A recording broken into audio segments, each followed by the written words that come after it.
Chapter 1. The Dreadful Choice. The stars outside the observation window flickered like 1,000 distant lights, but inside the holding cell of the Athork's ship, nothing felt far away. The reality of the situation was all too close, all too present. My heart pounded in my chest as I stared at the two alien women standing before me.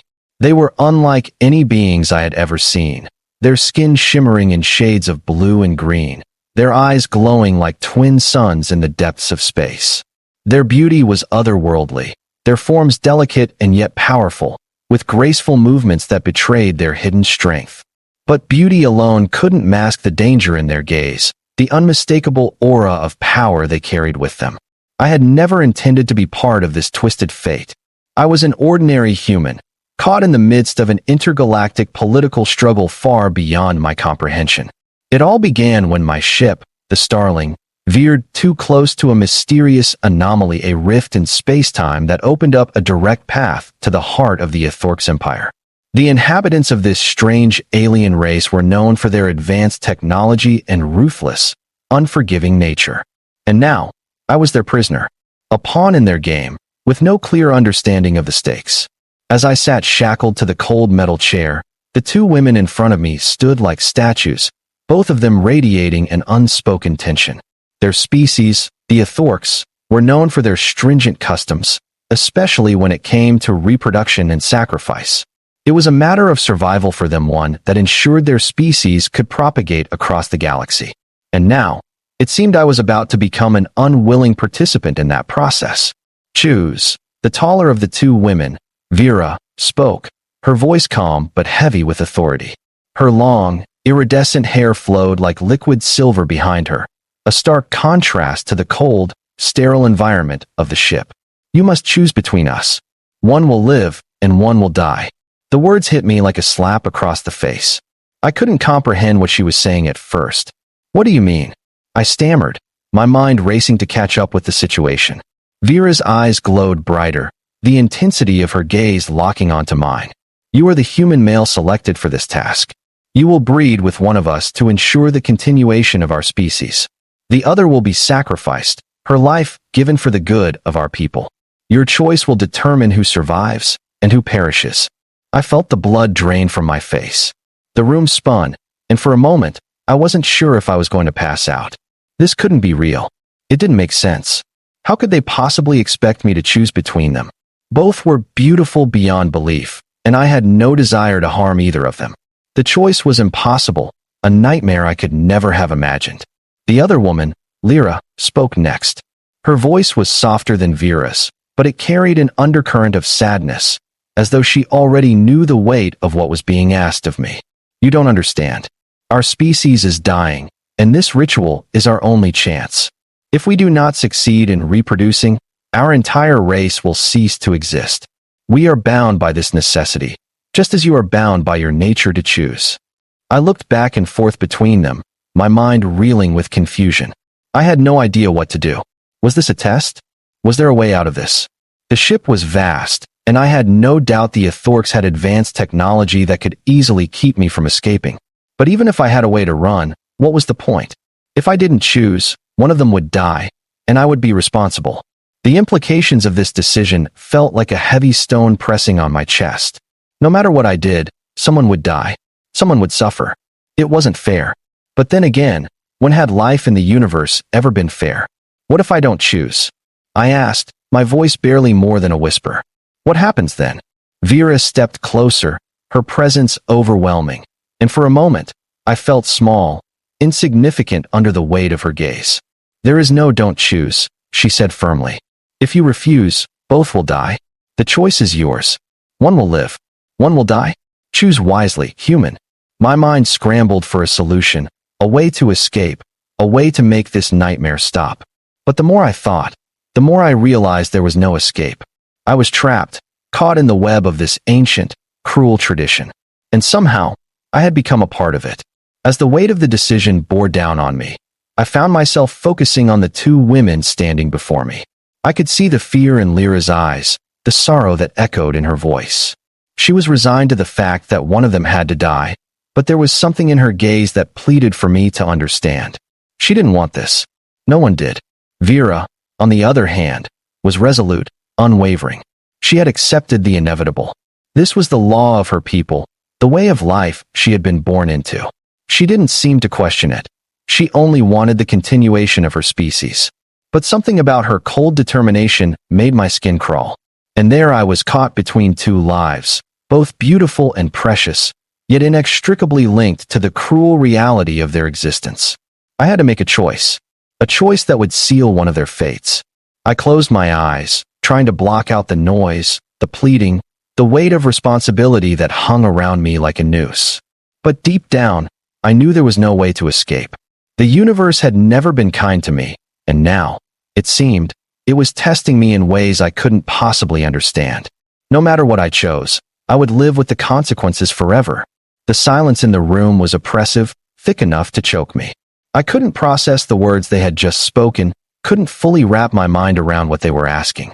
This wasn't just a test of survival or strength, it was a moral trial, one that no human had ever faced before.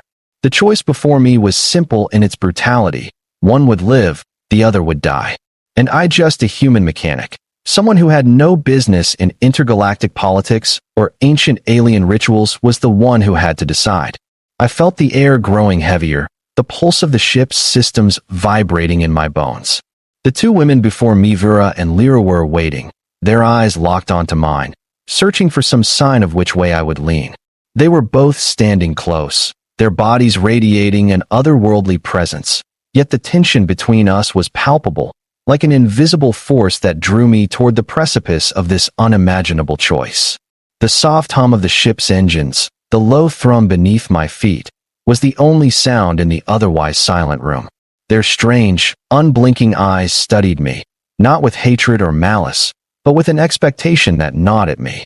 Vera, with her strong, angular features and silver hair that shimmered as if it were woven from stardust, seemed unbothered by the enormity of the decision she had placed on my shoulders.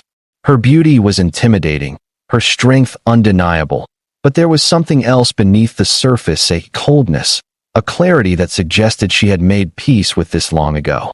Perhaps she was more accustomed to making these sorts of decisions than I could ever understand. Lyra, on the other hand, was different. Her eyes were softer, more vulnerable, though not without strength. She wore an expression that seemed to be a mixture of resignation and hope that I would choose her, that I would save her from the fate that awaited the one left behind. She wasn't as tall as Vera, but her presence was no less commanding, her skin a delicate shade of violet that seemed to glow faintly under the dim lighting of the ship's interior.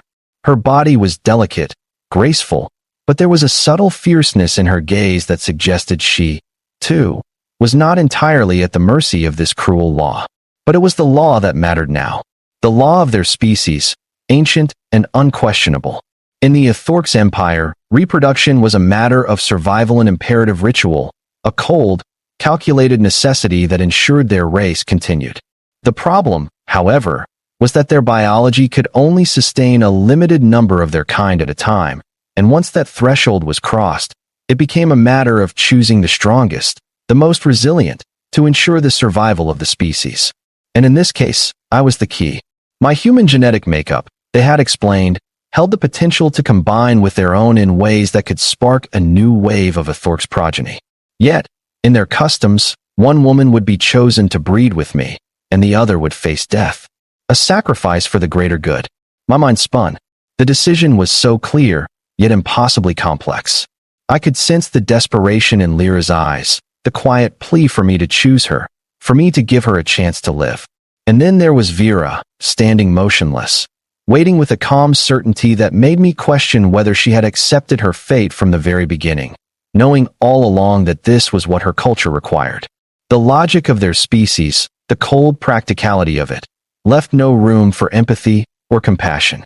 There was no third option, no way to save both. Vera's voice cut through the air like a knife, sharp and unyielding. Time is running out. You must choose. There is no other way. The laws of our people are absolute. Her words burned through my mind, and the weight of her statement pressed down on my chest. I could feel the suffocating pressure building within me, the awareness of my own helplessness, the realization that this wasn't just about choosing between two lives. This was about playing God with lives that were not my own, deciding who deserved to continue and who deserved to perish. I opened my mouth, trying to say something, anything, but the words failed me. My body felt like it was sinking into the cold metal floor beneath me, as if I were becoming one with the ship's hull. The choice loomed, unavoidable, inescapable. My entire future, my place in this galaxy, was hinged on a decision I couldn't make. And yet, I knew that I had to choose. Chapter 2. The Consequences of Choice. The moment I made my choice, I felt the shift in the air, an undeniable, irrevocable change. The room felt colder, as if the very temperature of the ship had dropped, as though the Athorks itself were mourning the inevitability of what had transpired. My decision had been made, but the weight of it, the finality, crushed me with the force of an asteroid slamming into a planet. Lyra's face fell when she saw my decision, her expression softening with a mix of sadness and acceptance. She knew what was coming, knew that my choice had been made, but she wasn't ready to give up yet. Her eyes flickered with something, perhaps a hint of disbelief, maybe even a glimmer of hope that she could still change my mind. But there was no turning back. I had sealed her fate the moment I made my choice. Vera, however, showed no such emotional turmoil. Her expression remained unchanged, her face impassive as she stepped forward, her gaze never leaving mine. She nodded once, as if confirming the ritual had been completed, and then turned to Lyra. "You have heard the decision. Prepare yourself." Lyra's shoulders slumped, and I could see her hands trembling as she stepped backward. There was nothing she could say to change the situation now. The laws of the Athorks were absolute, and I had just become a catalyst for their execution. No matter how much I wished things were different, no matter how much I wanted to go back to the moment before all this began, it was too late. The ship's lights flickered once, a signal that the Athorks were preparing for the next phase of their ritual. I wanted to scream, to protest, to somehow defy the cold machinery of their culture that had turned these two women into pawns in a game of survival. But all I could do was stand there, frozen, watching as the consequences of my choice began to unfold. "Prepare," Vera said again, her voice sharp, and I realized that she wasn't addressing me anymore. She was speaking to Lyra. "Your fate is sealed." Lyra didn't resist. She merely nodded, stepping forward and lowering her head. It was the acceptance of someone who had long ago reconciled with their fate, someone who knew that their end was inevitable. The tears in her eyes were silent, her sadness too deep for words. And then, as the Athorks ceremony proceeded, I stood there, caught between the sorrow and inevitability of what had just happened. I had made my choice, but it had not set me free. In a way, I was still trapped in their culture, still bound by their laws, still the helpless participant in a game that had no mercy for anyone involved.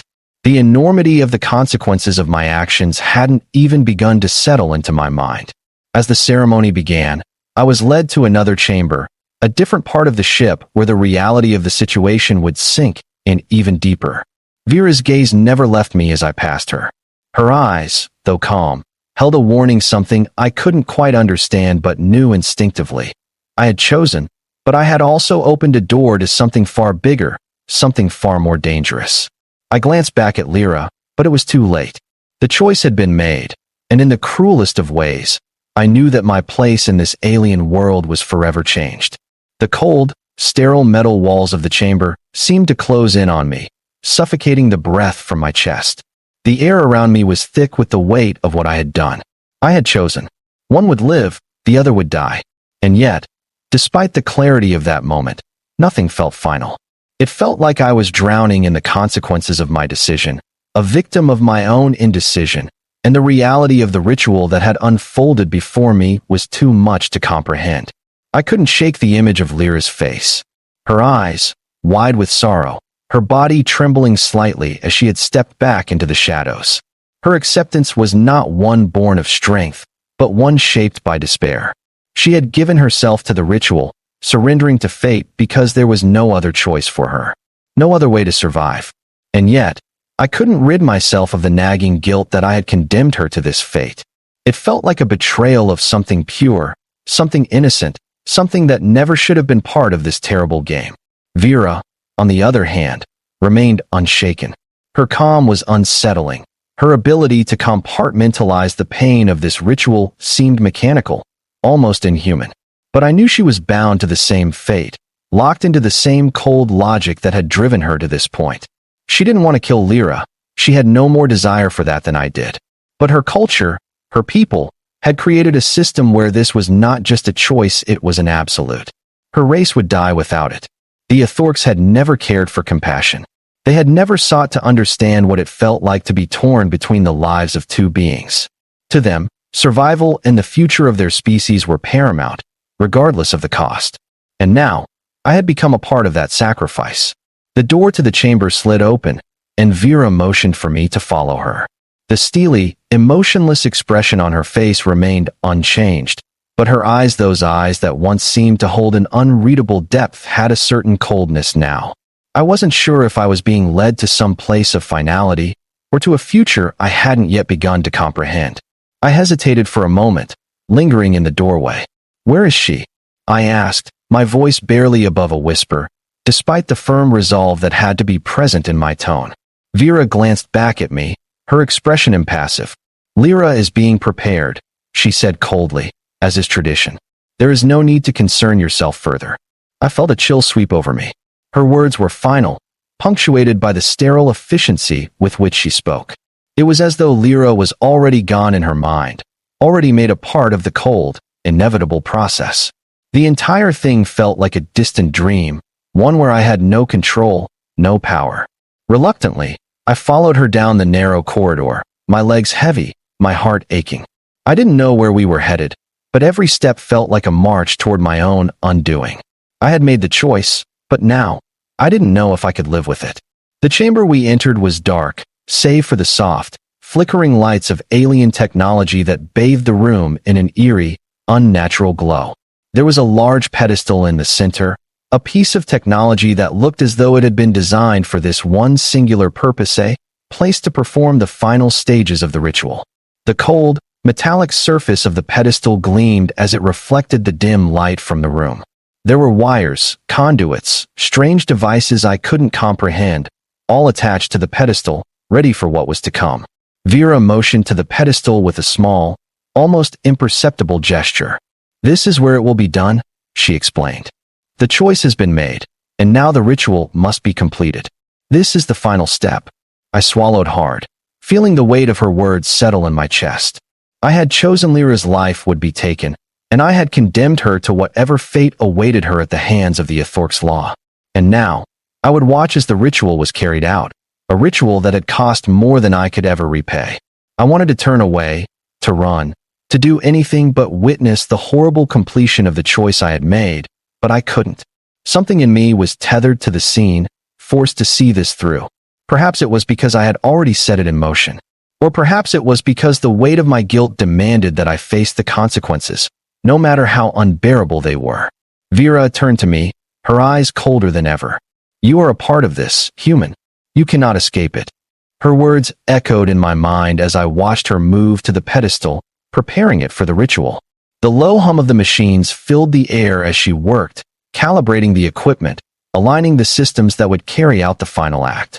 I stood there, helpless, as the ritual unfolded, knowing full well that I would never be the same again. Chapter 3: The Price of Survival. The chamber was silent now, the only sound the soft, rhythmic hum of the machines as Vera continued her work. Time seemed to stretch, the seconds dragging on like hours.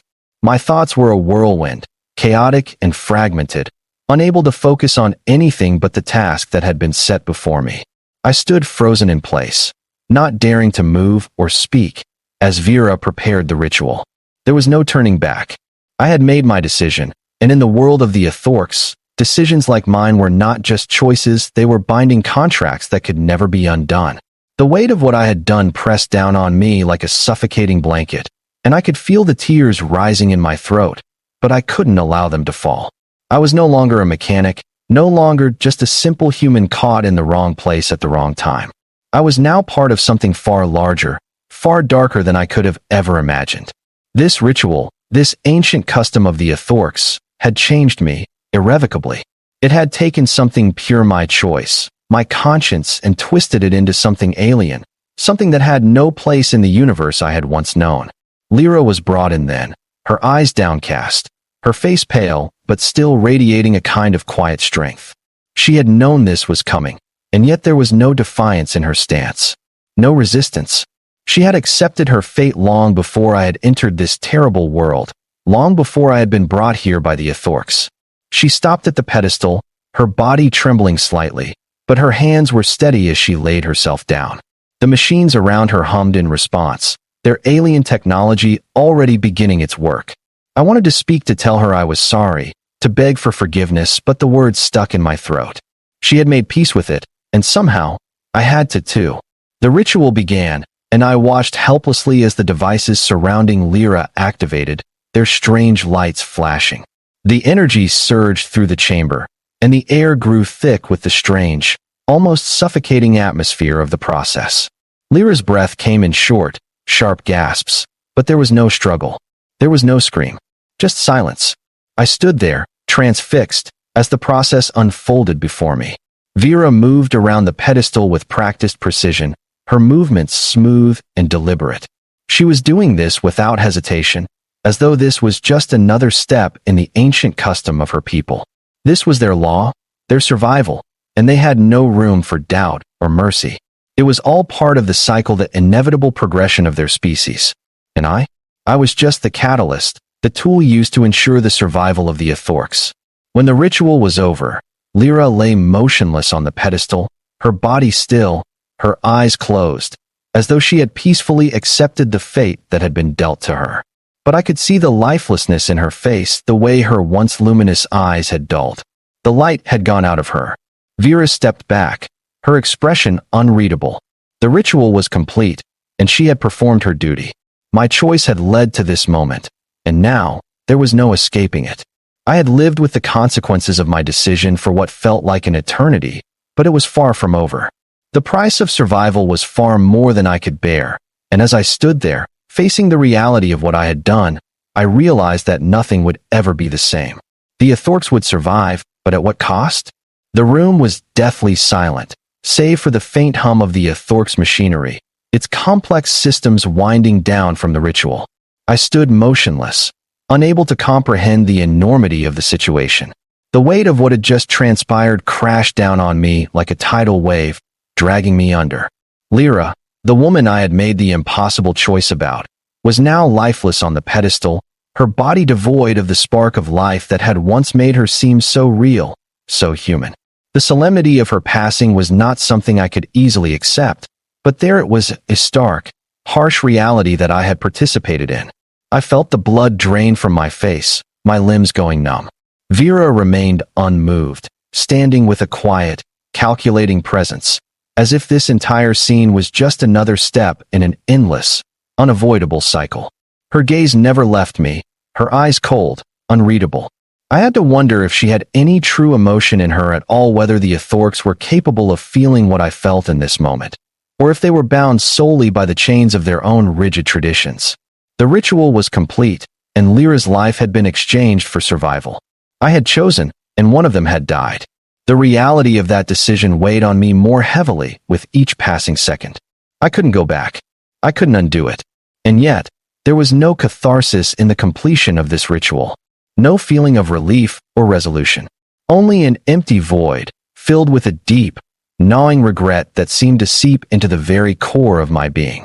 Vera broke the silence after what seemed like an eternity, her voice sharp and distant. "It is done. You have done what was required. The Athorks are one step closer to survival." Her words were like cold daggers, striking with the precision of an ancient law that I could not escape. There was no acknowledgement of the grief that I felt, no recognition of the price I had paid for being forced into this decision. The Athorks had their way, and I was merely a tool, nothing more. I couldn't look at her anymore.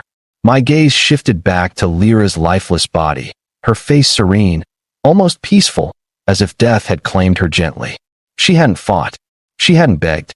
She had accepted her fate with a grace that shattered something deep inside me.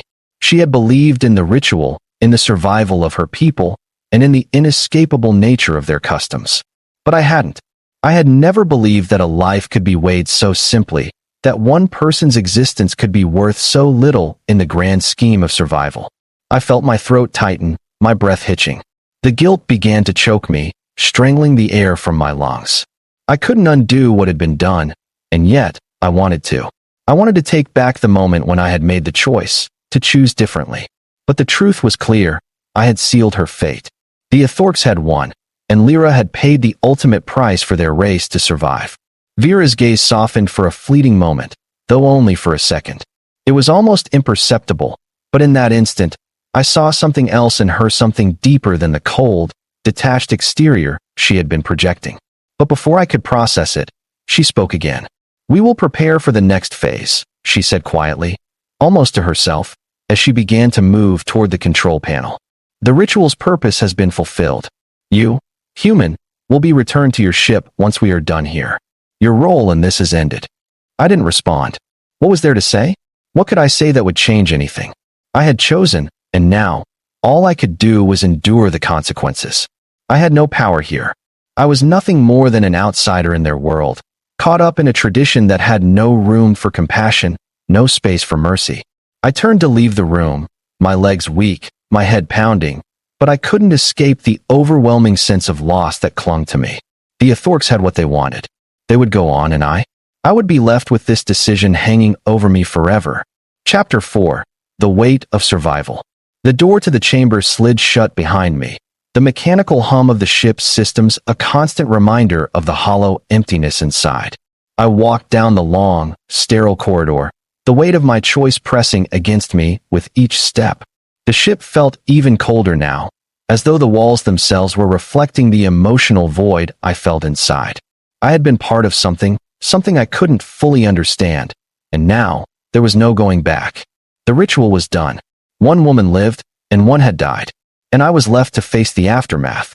The ship's corridors were dimly lit, and the stillness only served to heighten the loneliness that had taken root inside me. I had been nothing more than a pawn in their game, a small part of a much larger, much darker system. I had thought I was doing the right thing, that I was saving someone. But in the end, I had become complicit in a system that didn't care for compassion, for love, for any of the things that made life worth living. As I reached the ship's airlock, I paused, my hand hovering over the console that would open the door to my escape. I glanced back at the sterile, mechanical interior of the Athorks vessel. Was there any point to what had just happened? Had I done the right thing? Or had I only ensured that one life would be traded for another, each of them just as meaningless in the grand scheme of things? The door slid open, and I was greeted by the familiar hum of my ship, the Starling, waiting for me in the docking bay. It was a world away from the cold, lifeless Athorks ship. It was my home, my sanctuary, and yet, it felt alien to me now. The woman I had chosen to save, to protect, was gone, her life taken in an ancient ritual. And I would carry that burden with me for the rest of my life. I took one last look at the Athorks vessel, at the life I had unwittingly become a part of, and I stepped onto my ship. The door closed behind me with a finality that mirrored my thoughts. There was no escaping the consequences of my actions, no erasing the stain of the life I had taken. The stars outside my window twinkled in their cold, indifferent beauty. And as I drifted further away from the Athorks ship, I realized something: no matter how far I traveled, no matter how many stars I crossed, the weight of that choice, the price of survival, would stay with me forever. It wasn't a simple decision. It wasn't something I could easily forget. In the end, the Athorks would survive, but at what cost? The universe had taken its toll, and I was left with the burden of knowing that survival sometimes came at the price of everything else. As the stars passed by, I couldn't help but think, what had I truly learned from this? Perhaps the most important lesson wasn't about survival at all. It was about understanding that, in the end, no one is ever truly free from the choices they make. And sometimes, the cost of survival is greater than anything we can imagine. With the hum of my ship's engines as a constant reminder, I set my course for home. But home would never be the same. The echoes of my decision would follow me wherever I went. As the Starling drifted further into the endless expanse of space, I couldn't help but feel that I had left something behind, something that I would never be able to reclaim. The weight of my choice still pressed on my chest, and despite the cold silence of space, the suffocating presence of guilt lingered with me. I had never imagined that one moment, one single decision, could define everything. The stars outside my window continued to twinkle, indifferent to the weight I carried. The ship's engines hummed steadily beneath me, a familiar sound I had grown used to, but it no longer brought me comfort. The journey ahead no longer felt like an escape. It felt like a prolonged penance, a path I would walk forever with the knowledge of what I had done. As the days passed in the void of space, I couldn't push away the images that haunted me, the quiet acceptance in Lyra's eyes as she had stepped toward her fate, the way she had surrendered without a fight, knowing that it was the only way to fulfill her role. I had chosen her life, and yet, it felt as if I had chosen nothing at all. I had participated in something that shouldn't exist, and the consequences would haunt me until the end of my days. I spent the hours on the ship in a haze, wandering between the cockpit and the living quarters, unable to shake the sense of emptiness. Even as I navigated through the stars, I felt as though I was adrift. The cold vastness of space now mirrored the emptiness within me. The choices I had made were irreversible, and the reality of what I had done was beginning to sink in deeper with each passing hour. I had tried to tell myself that the survival of the Athorks was crucial, that it was their way, their culture, their law. But I had seen the truth. Their survival came at the cost of compassion, of individual lives, and in my role as the catalyst for their ritual, I had been nothing more than an instrument of their cold, calculating needs. I hadn't been a savior. I hadn't been the hero. I was simply another pawn in a game where the stakes were higher than I could ever comprehend. As the journey continued, I realized there was no way to undo what had happened. No way to turn back the clock or change the outcome. I had left the Athorks behind, but in doing so, I had taken part in something that would define my existence for the rest of my life. I would never forget the look in Lyra's eyes, the quiet resignation, and the overwhelming sense of helplessness that had filled her in those final moments. I would never forget the way I had felt caught between two beings, knowing I couldn't save both, knowing that whatever choice I made would leave an indelible scar. The Starling moved steadily through the galaxy, but I no longer cared about the destination. There was no return to normalcy, no escape from the weight of the decision. I had been given a glimpse into a world that was not my own, a world of cold, ruthless survival, and I would carry the consequences of that world with me for the rest of my days. The universe was vast, but it was unforgiving.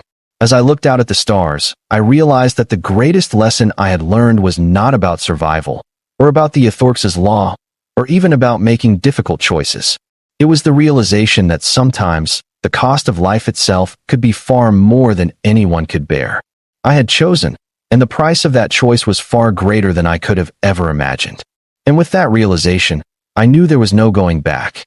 The story of my involvement with the Athorks, the price of their survival, and the lives that had been torn apart in the process would be etched into my soul forever. The silence of space, the hum of the engines, and the endless stars outside the viewport would serve as the constant reminders of the cost of survival. The Starling sailed on, leaving the past behind, but the weight of the choice would never leave me. The end had already been written, and it was one I could never undo.